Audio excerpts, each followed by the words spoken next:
So it's nearing the weekend, and on the weekend sometimes we like to have treats, and cinnamon rolls are some of our favorite treats. But I saw a recipe for brioche cinnamon rolls and I decided to give it a try. So here I am adding about a cup of active sourdough starter. If you are not a sourdough person, this recipe probably isn't for you, but I can promise you that you do not taste the sourdough taste. It just gives these a whole lot of moisture and makes them taste delicious, in my opinion. So I actually just got this mixer for my birthday, and part of the reason why I wanted it was for brioche, because you have to blend brioche dough or knead brioche dough for about 30 minutes to get the gluten to be active in the dough, since it is an enriched dough, and by enriched I mean you add milk and eggs to this dough. But this mixer really helps mix this up, and I did have a KitchenAid before. I loved my KitchenAid. I had it for 20 years, but this mixer is an investment, but if you can afford it, I definitely recommend this mixer over a KitchenAid. So you saw me add 2 sticks of butter, and now I'm going to add 4 eggs. And by the way, this recipe is from Lisa on Farmhouse on Boone, and if you do not watch her videos or read any of her recipes, you're definitely missing out. She is like this sourdough queen, and I love a lot of her recipes. So when I saw the brioche bread and sourdough together, I was very excited. This was probably one of the best cinnamon rolls my family has ever had. So this is probably the way I will always make them. So here I just added 3½ cups of bread flour. You can use regular flour if that's what you have, but I do think that bread flour makes a big difference. And then I added 1/4 cup of granulated sugar, 1.5 teaspoons of salt,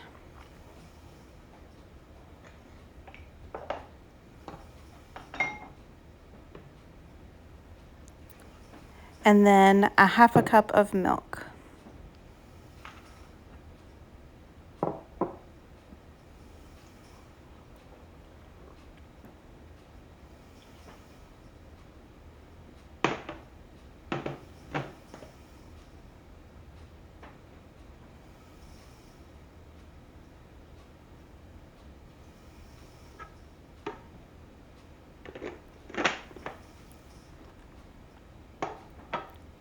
And then you are just going to knead this dough, like I said, for 30 minutes. It takes a while. You'll notice that it is coming off the sides of either your KitchenAid or your stand mixer, whichever kind you have. You'll see the dough coming away from the sides, and you will know that it's ready then.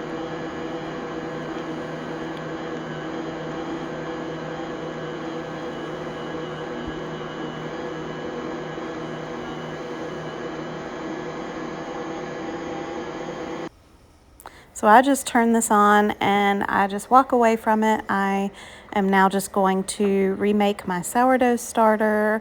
I really don't measure any of these ingredients. I just mix it up for feel.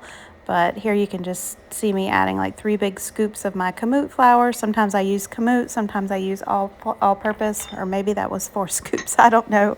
And then I just have some leftover water here in this container, and I just add water and mix it until it is the consistency that I like, which is like a thick pancake batter. If you're curious about sourdough or new to sourdough, I have a whole playlist on my channel all about sourdough. I walk you through how to get a starter started, and I show you how I bake my bread, and I have a lot of useful resources in my playlist if you want to check that out.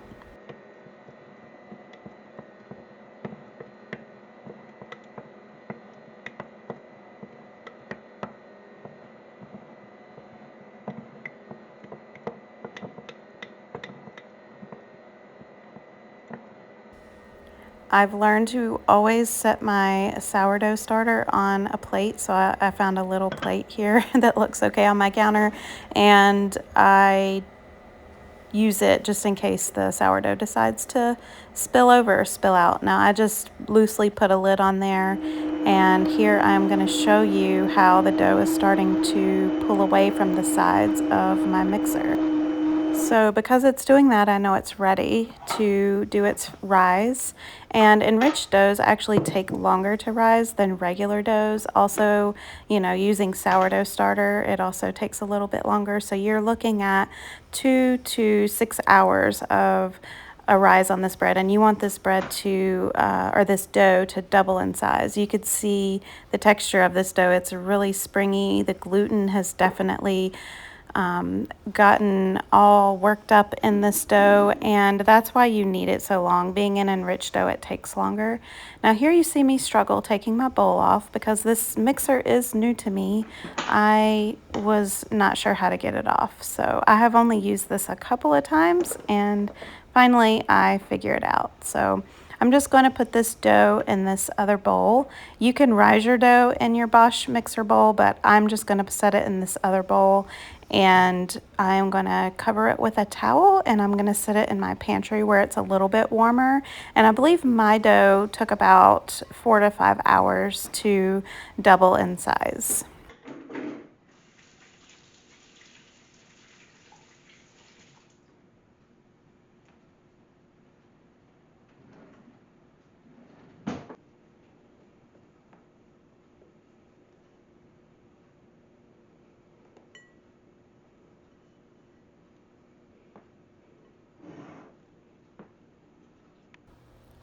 So while I was waiting for my dough to double in size, I took the time to do a few projects that I had around the kitchen. I didn't show you all of them, but here I dried some shishito peppers in my dehydrator for about 48 hours.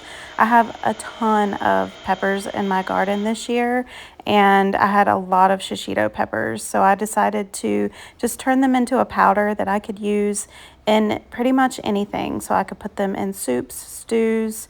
Shishito peppers are not spicy peppers. They kind of taste more like a green pepper, but maybe a little bit better. And I just blend them up into a powder and put them into a container like that, so I could use them in casseroles, soups, stews, wherever that I want to give a dish some extra flavor. So here I am ready to roll out my dough. It is doubled in size, but first I'm going to make the filling for the cinnamon rolls. So I am taking a whole stick of butter, again, more butter, this dough. This recipe is not, if you were on a health journey, it's probably not one for you.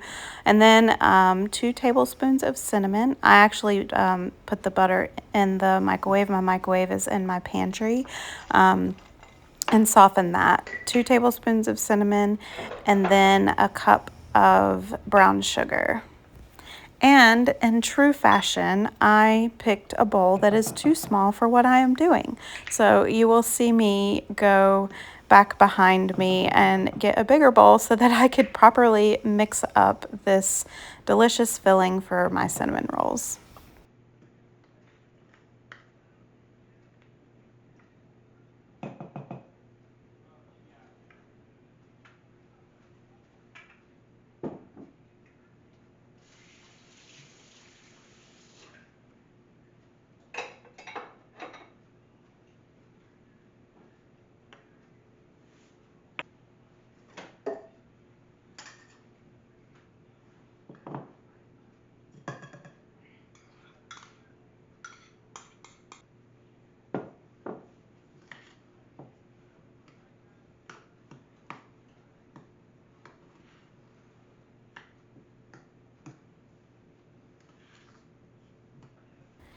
So you will see this really cool silicone mat. I love this thing. It sticks to my stove better than it sticks to my butcher block countertop, so I just use my stove.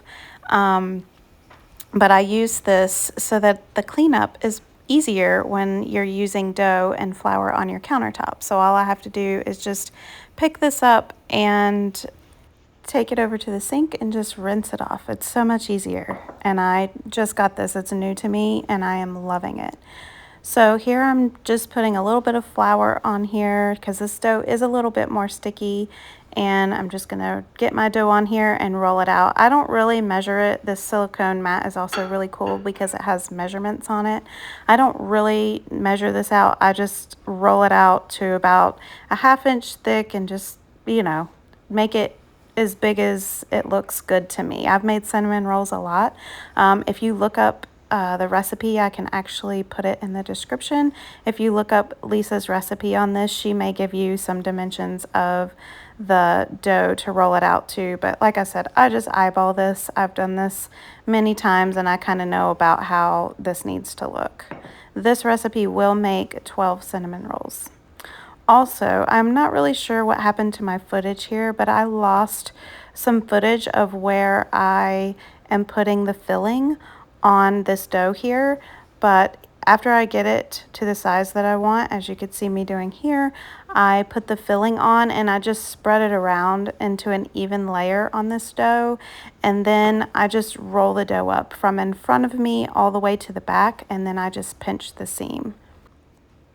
And then after I do that, I take some dental floss. I know it sounds really crazy, but it's the best method that I've found, unless you have a really sharp knife. But sometimes if you use a knife or a pastry cutter, it'll just mess your dough up and not make your cinnamon rolls look so pretty. But here you can see me taking a little piece of dental floss and using it to cut these cinnamon rolls. And Lisa's recipe says to cook this in a cast iron skillet, and I do have a big 14-inch.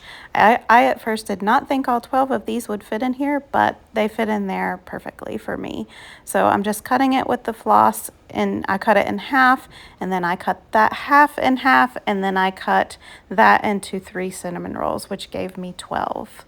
So I put the smaller ones in the middle because, you know, the middle is harder to get dough cooked sometimes. I set my oven to 375 and I cooked these cinnamon rolls for 30 minutes.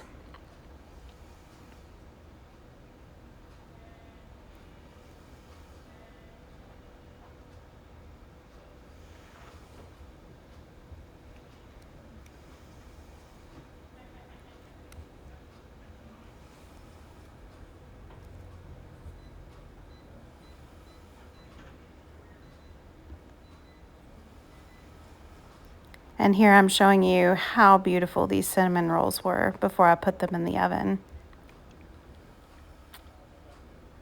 So the oven's preheated, and I'm just gonna slide these in a 375 preheated oven for, like I said, 30 minutes. 30 to 35 minutes is what her recipe says. So while I'm waiting for those to cook, I'm going to make the icing. I have never made an icing like this, so I wasn't really sure how these would turn out, but this icing is delicious. So I probably will always make cinnamon rolls like this here on out and make this icing to go on them, because this was the best recipe by far that I've ever had.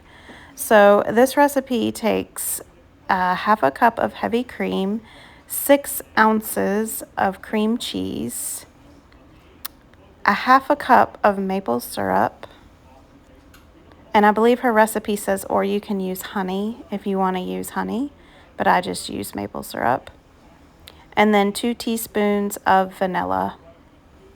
And you just put this on the stove and heat it up and try to get all of the ingredients incorporated. And then she said if you have a hard time, which I did, getting the cream cheese to melt and be smooth, you just take your immersion blender really carefully, because these are hot ingredients. And I just took my immersion blender and just blended everything up after it got nice and warm. And that seemed to work perfectly for me and gave it the best silky smooth consistency that I needed to pour these over the top of my cinnamon rolls.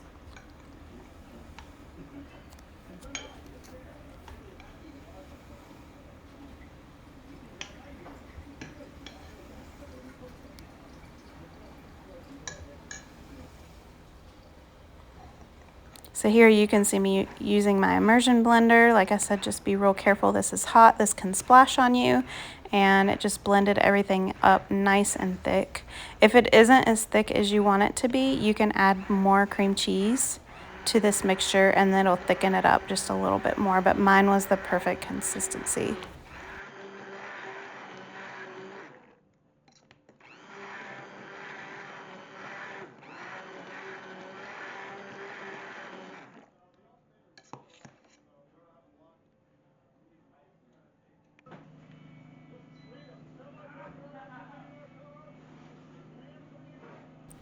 So the cinnamon rolls are done. I'm gonna take them out. I really wish I would have given you guys an overhead shot of these. They were beautiful, they smelled good, and I am just immediately going to pour this icing over the top of these cinnamon rolls because that's just the best way. And I had to get one out just as soon as I got them out of the oven, poured the icing on, and enjoy one hot, piping hot out of the oven, almost burning my mouth because, you know, that's the best way to enjoy cinnamon rolls. And again, these cinnamon rolls were probably some of the best cinnamon rolls that my family has ever had homemade. And every single one of my kids, my husband, they just talked about these cinnamon rolls for the rest of the night. They thought they were delicious.